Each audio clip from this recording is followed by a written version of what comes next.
নমস্কার, আশা করছি আপনারা সকলেই খুব ভালো আছেন। আমার চ্যানেল ঝর্ণা রেসিপিতে আপনাদের সবাইকে অনেক অনেক স্বাগত।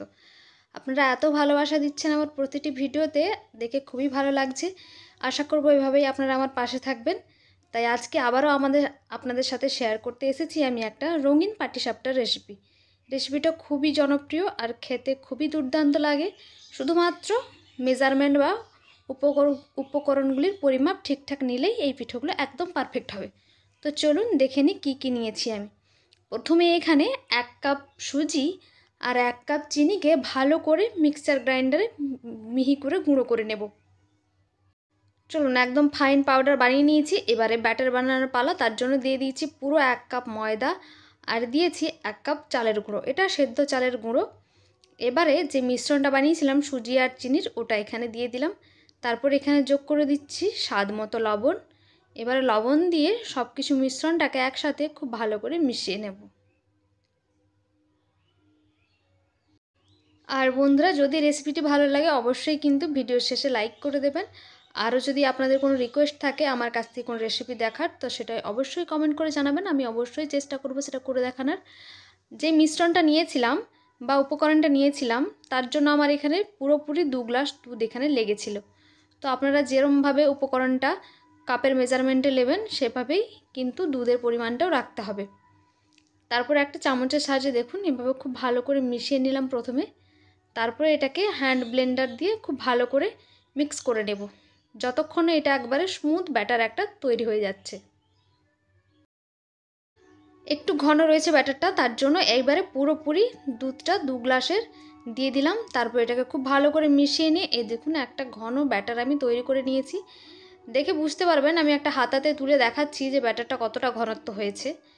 এই দেখুন এরমভাবে ঢাললে কিন্তু একেবারে হাতার গাটা একবারে ছেড়ে যাবে না, আবার একবারে মোটাও নয়, মোটামুটি হাতাটা দেখা যাবে সেরম পরিমাপের করে নিয়েছি। এবার একটা পাত্র নিয়েছি, তার মধ্যে আমি এখানে 3 হাতা ব্যাটার তুলে দেব। এই দেখুন এরপরে এর মধ্যে দিয়ে দেবো আমি লিকুইড ফুড কালার কিছুটা পরিমাণ। এটাকে রঙিন পিঠে বানানোর জন্য এই ফুড কালারটা আমি ব্যবহার করছি। এবার এটাকে খুব ভালো করে ব্যাটারটার সাথে ফিটিয়ে নিচ্ছি।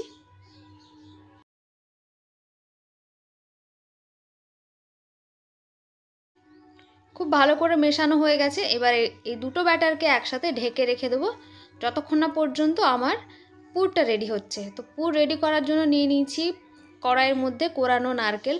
আপনারা যেটা দোকানে কেনা নারকেলটা পাওয়া যায় ওটাই ব্যবহার করতে পারেন, কিন্তু আমি এখানে নারকেলটাকে নিজে কুড়িয়ে নিয়েছি। এটা দিয়ে দিচ্ছি কড়াইয়ের মধ্যে। এটাকে হালকা ভেজে নিয়ে এবারে এর মধ্যে আমি অ্যাড করব খেজুরের গুড়। আপনারা চিনিও ব্যবহার করতে পারেন বা অন্য যে গুড়গুলো পাওয়া যায় আখের গুড় সেগুলোও দিতে পারেন।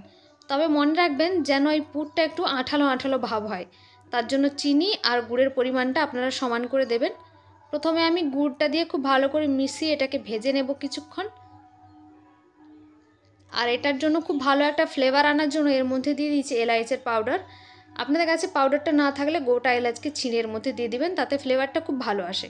এবার এর মধ্যে আঠালো ভাবটা আনার জন্য দুপুর থেকে দিয়ে দিয়েছি চিনি। ওই চিনিটা দিয়ে আর ওই মিনিট 1 থেকে 1.5 মিনিট মতো এটাকে নেড়ে নিই।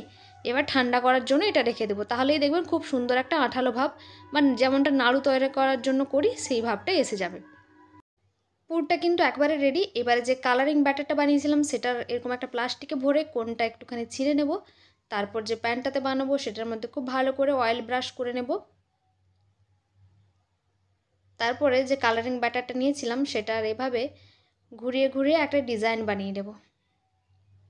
ডিজাইনটা কিন্তু একেবারেই আমার খুব ভালো হয়নি, তবুও চেষ্টা করেছিলাম।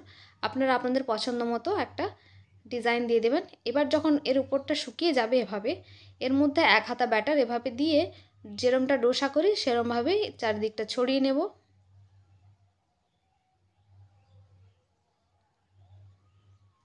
সম্পূর্ণ টিপস অ্যান্ড ট্রিক্সগুলো ফলো করবেন, পিঠা একেবারে সুন্দর হবে, নরম তুলতুলে, আর একটুতে কড়াই বা প্যানেতে কিছুতেই আটকে যাবে না। তারপরে এরম লম্বা করে পুরটা দিয়ে দিলাম।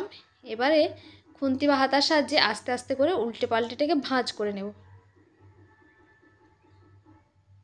দেখে নিশ্চয়ই বুঝতে পাচ্ছেন কতটা সহজেই পিঠেটা এরম মোড়া যাচ্ছে। একটুও প্যানের গায়ে লাগেনি বা একটুও খুন্তি বা হাতাতেও লাগেনি। একদম পারফেক্ট হবে সব পিঠেগুলো। আপনারা অবশ্যই একবার ট্রাই করবেন বাড়িতে। আর ছোট থেকে বড় সবাই কিন্তু খুব পছন্দ করবে এই কালারিং পিঠেটাকে। এই দেখুন খুব সুন্দরভাবে রেডি হয়ে গেছে পিঠেটা। আর একটুও কালারটা নষ্ট হয়নি, আর পিঠেটাও খুব দেখতে দারুণ হয়েছে। তো এভাবে আরেকটি পিঠে আপনাদেরকে বানিয়ে দেখাচ্ছি। এভাবে প্রতিটা পিঠে যতগুলো ব্যাটার ছিল ততগুলোই পিঠে কিন্তু খুবই অসাধারণ হয়েছিল, আর দেখতেও কিন্তু খুবই লোভনীয় ছিল। তো আশা করব আপনারাও একবার ট্রাই করবেন।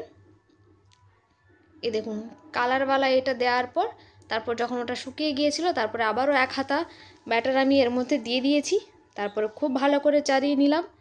তারপর আবার যখন ওপরটা শুকিয়ে আসবে তখন আবার পুরটা দিয়ে খুব ভালো করে এভাবে খুন্তির সাহায্যে ভাঁজ করে নেব। প্রতিটা পিঠেই কিন্তু একবারে পারফেক্ট উঠেছিল, কোনো রকম ঝামেলা হয়নি।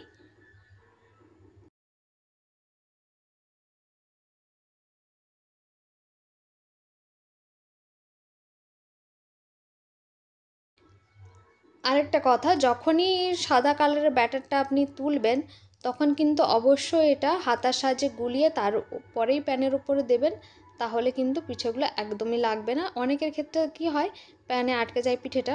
তো আপনারা অবশ্যই একবার ব্যাটারটা গুলিয়ে তারপর কড়াইতে দেবেন, দেখবেন একটাও পিঠে আটকেবে না। তো সব পিঠেগুলো আমার একেবারে রেডি হয়ে গেছে। তো রেসিপিটি কেমন লাগলো অবশ্যই কমেন্ট করে জানাতে ভুলবেন না। যদি ভালো লাগে অবশ্যই ভিডিও শেষে একটা লাইক করে দেবেন। আবারও বলছি, আপনারা যদি কোনো রেসিপি আমার কাছ থেকে দেখতে চান অবশ্যই কমেন্ট করে জানাবেন, আমি দেখানোর চেষ্টা করব পুরোপুরি।